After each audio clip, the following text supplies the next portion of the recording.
Shalom, adakah Anda semua bersedia untuk mendengar firman Tuhan pada hari ini? Jomlah kita mula.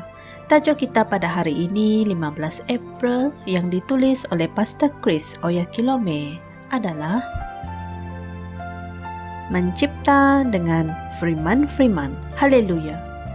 Mari kita lihat ayat pembukaan kita dari Ibrani 11 ayat 3 yang berkata, melalui firman, melalui iman, kita mengerti bahawa alam semesta ini telah dijadikan oleh firman Allah, sehingga apa yang kelihatan bukannya dijadikan daripada apa yang kelihatan.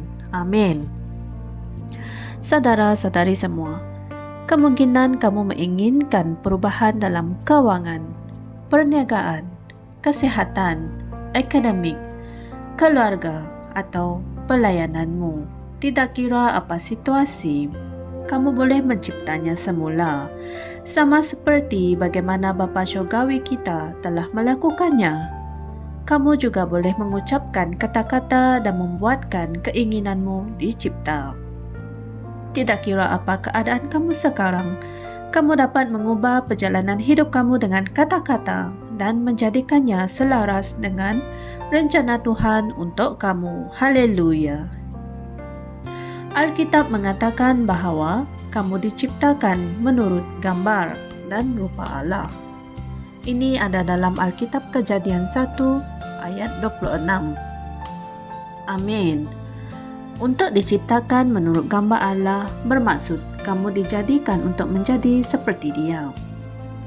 Dan untuk diciptakan menurut rupanya bererti kamu dijadikan untuk berfungsi seperti Dia. Oleh itu, kamu mempunyai kemampuan untuk berbicara pada perkara-perkara atau situasi dan mendapatkan tindak balas yang nyata dari semua itu. Puji Tuhan. Kejadian 1 ayat 3 mengatakan, berfirmanlah Allah, jadilah terang.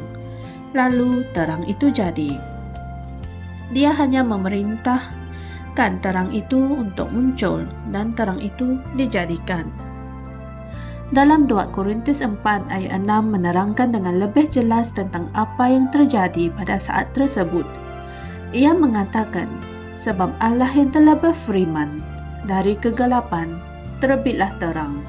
Dialah juga yang telah bersinar di dalam hati kita. Haleluya. Dan juga dalam Kejadian 1 ayat 11 hingga 12, Alkitab mengatakan bahawa Allah berbicara kepada bumi untuk menghasilkan rumput dan tanaman, dan perkara itu berlaku.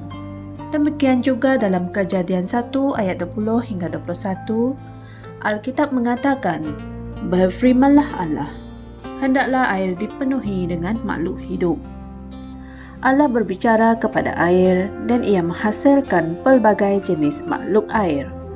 Ayat Injil tema kita mengatakan, melalui firman, melalui iman, kita mengerti bahawa alam semesta ini telah dijadikan oleh firman Allah, sehingga apa yang kelihatan bukannya dijadikan daripada apa yang kelihatan. Dalam Ibrani 11 ayat 3. Sekiranya perkara-perkara yang dapat dilihat oleh mata kasar dibuat dari perkara-perkara yang tidak dapat dilihat, maka perkara-perkara yang tidak dapat dilihat ini, yaitu kata-kata yang diucapkan dari mulut kita, pasti adalah zara-zara subatung. Kata-kata yang diucapkan adalah mesej-mesej berkod yang mempunyai gelombang bunyi. Oleh itu, kod-kod bunyi ini disalurkan kepada unsur-unsur kegelapan, bumi, air, dan Allah memperoleh tindak balas yang nyata dari semua itu. Hakikat bahawa unsur-unsur ini menghasilkan perkara-perkara yang mengikut perintah Allah. Inilah bukti bahawa terdapat suatu tafsiran kod-kod yang dipancarkan kepada semua unsur tersebut melalui kata-kata. Dalam Efesus 5 ayat 1, kitab terjemahan Amplified Classic mengatakan, sebab itu, jadilah penurut-penurut teladan Allah. Contohilah dia dan ikutilah teladannya. seperti anak-anak yang dikasihinya, yang mencontohi bapa mereka. Allah mengharapkan kamu untuk menjadi seperti Dia, untuk bertindak seperti Dia. Dengan kata-katamu, kamu boleh mengubah situasi-situasi yang tidak mempunyai harapan. Walaupun kamu sudah memiliki kehidupan yang hebat, kamu dapat menjadikannya lebih mulia lagi dengan kata-katamu yang penuh beriman. Amin. Saudara-saudari semua, marilah kita sama-sama membuat pengakuan ini. Aku menggunakan mulut untuk mencipta masa depan yang penuh kemuliaan, yang mana aku ingin lihat. Bahkan sekarang, aku mengeluarkan kata-kata kemakmuran, kekuatan, rahmat, kemenangan, dan promosi mengenai keluarga, perniagaan, akademik, dan kesehatanku. Aku hidup dalam realiti warisanku di dalam Kristus. Haleluya. Untuk renungan tambahan, kalian bolehlah merujuk dari Alkitab, Ibrani 11 ayat 3 dan Mazmur 33 ayat 6. Sama-samalah kita beritakan Injil firman Tuhan ini kepada semua dengan menekan butang like, share dan subscribe di YouTube channel Rhapsody Reality Malaysia. Jumpa lagi esok. Tuhan memberkati. Amin. Kami percaya saudara-saudari semua telah diberkati dengan perkongsian firman dari Rhapsody Reality.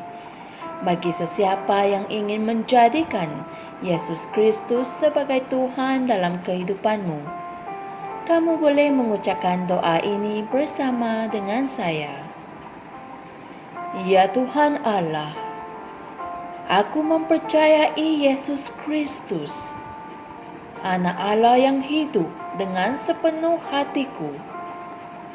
Aku percaya Dia telah mati untukku dan Allah telah membangkitkan Dia dari kematian. Aku percaya Dia hidup hari ini.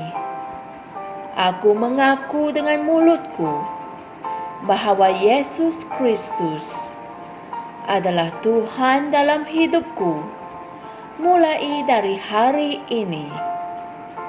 Melalui Dia dan di dalam nama-Nya, aku mempunyai kehidupan yang kekal. Aku telah dilahirkan semula. Terima kasih Allah kerana menyelamatkan jiwaku. Aku sekarang adalah anak Allah. Haleluya. Tahniah. Sekarang kamu telah menjadi anak Allah. Untuk apa-apa sebarang pertanyaan atau untuk mendapatkan lebih banyak maklumat mengenai bagaimana untuk bertumbuh sebagai seorang Kristian, anda semua boleh hantar mesej di akaun Facebook kami atau email kami di tni.msia@gmail.com. Sekali lagi, tni.msia@gmail.com. Tuhan berkati anda semua.